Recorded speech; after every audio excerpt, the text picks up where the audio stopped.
Hey, fight fans, friends, subscribers, big thanks to everybody who's subbing me lately. Really appreciate that. We're just over 60 now, so that's pretty sweet. I'm digging that. Glad you guys are liking the videos. Please keep commenting. We got Strikeforce Evolution last night. Oh man! But I'm gonna start with kind of work my way up the card. King Mo versus Mike Whitehead. I certainly expected a much better performance from Mike Whitehead. I couldn't believe it, but it just proves that King Mo's no joke, man. King Mo's good. I don't think he's going to have as nice of a streak as he would like to have. It's my personal opinion. I don't know. I really don't know how things are going on with Mike Whitehead. I don't. It's kind of funny because Mike Whitehead was the one that, beat Kerr's ass, which Kerr's done. I mean, we all know Mark Kerr's done. Mark Kerr had his run, and I tell you what, that guy was unstoppable when he was in his prime.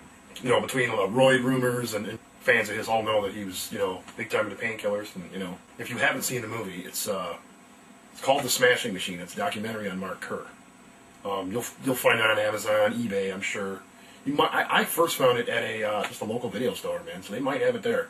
But if you haven't seen it, man, any fight fan, man, it's so worth it, man. You got to watch it. It's a really good video.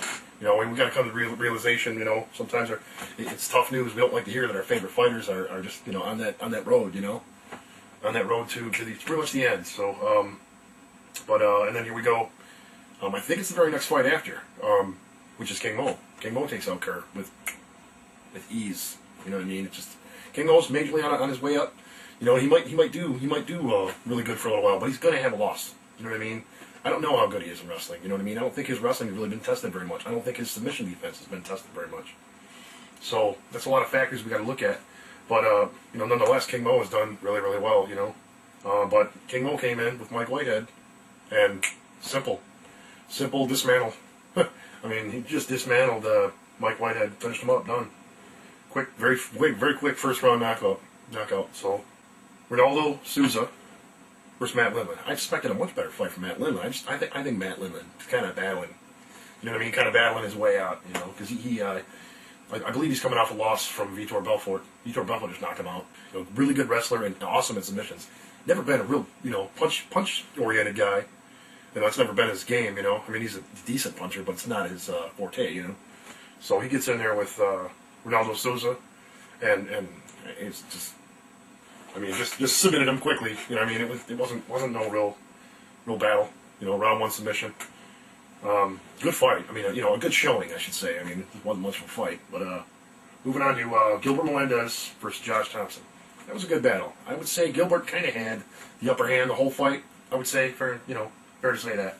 But Josh Thompson is good, man. Showing a lot of promise too. So for the most part, like I said, Gilbert had the kind of upper hand throughout the whole fight, but it did kind of go back and forth a little bit. Josh Thompson definitely did a really good job. No devastating loss for him. It was just unanimous decision.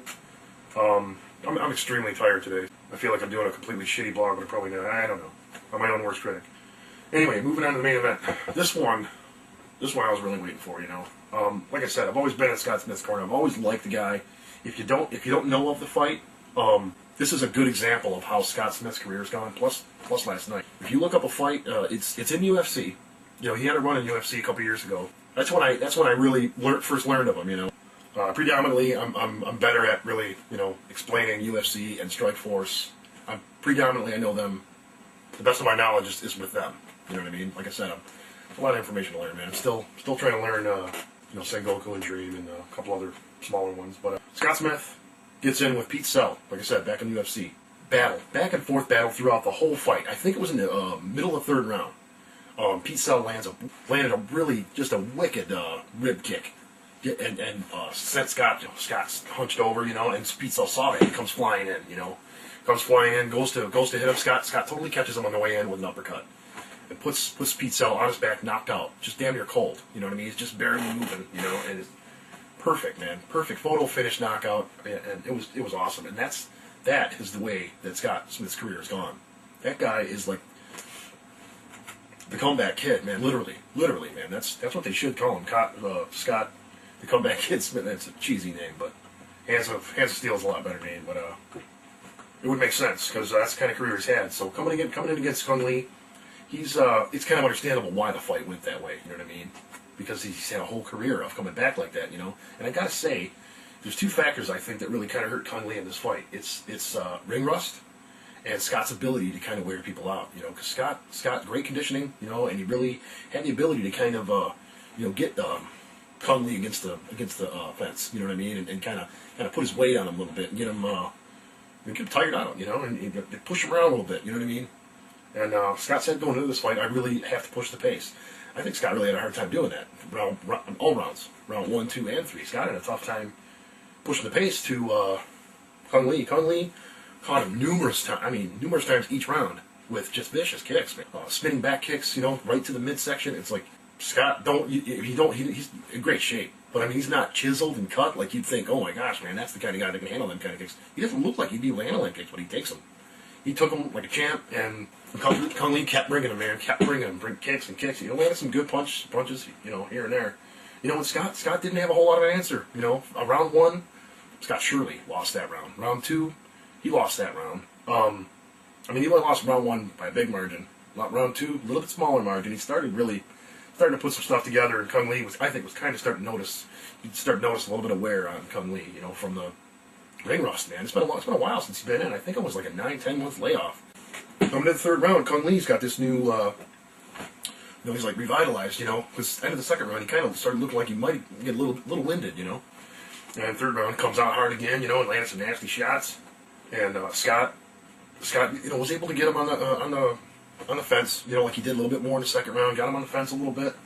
Basically, I think it was like maybe 2 minutes left in the second round, or third round, excuse me. Scott fakes him with the right, and then Cung Lee, you know, anticipates that punch, and he comes in with the left and catches him. You know, Cung Lee goes down. You can tell he's dazed a little bit, but he's still got composure. You know what I mean? If that makes sense. So Scott brings in another punch. You know, lands another one. Has a couple misses. You know what I mean? Just from you know, running and gunning. You know what I mean? Going, you know, trying to finish the job. But eventually, Cung Lee, I think, gets back to his feet. Scott backs him into the cage. I think lands one more and puts him down. Cung Lee's kind of on all fours. And Scott, you know, throws a punch or two, flattens him out, throws another one, and then John McCarthy steps in, you know. A good buddy of mine, Destro, the one that does some of the blogs with me, he was dumbfounded. I mean, we were both like, whoa, what? Holy shit, because he's a huge fan of Cung Lee. He loves Cung Lee. I don't have nothing against Cung Lee.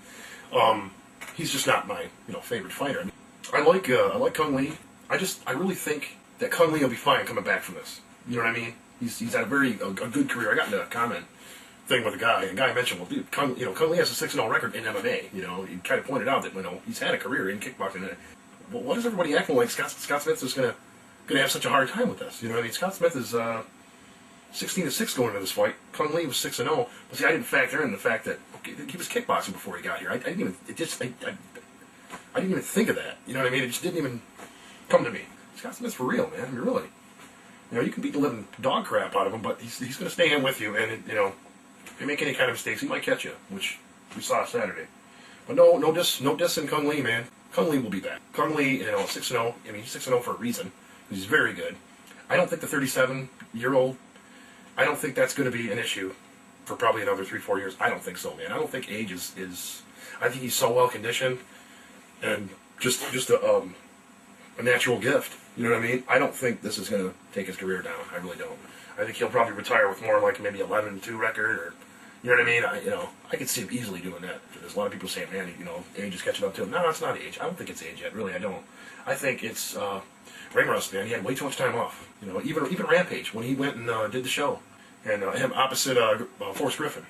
When he did that, he said, I'll never do a layoff like that again. You know, of course he did, but, you know, you really have to do it in order to realize how bad it is to take that long of a layoff. Training is the main aspect of it all, but you want to stay active. You want to keep fighting, keep that, you know, keep that part of it alive. You got to have some gratification here and there.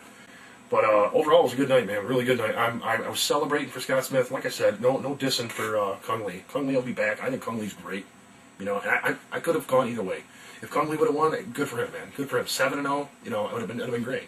But I was really, really happy to see Scott Smith pull it out because I've seen him way back. And as far as I know, he never had a title. And if he did, it was in a much lower organization.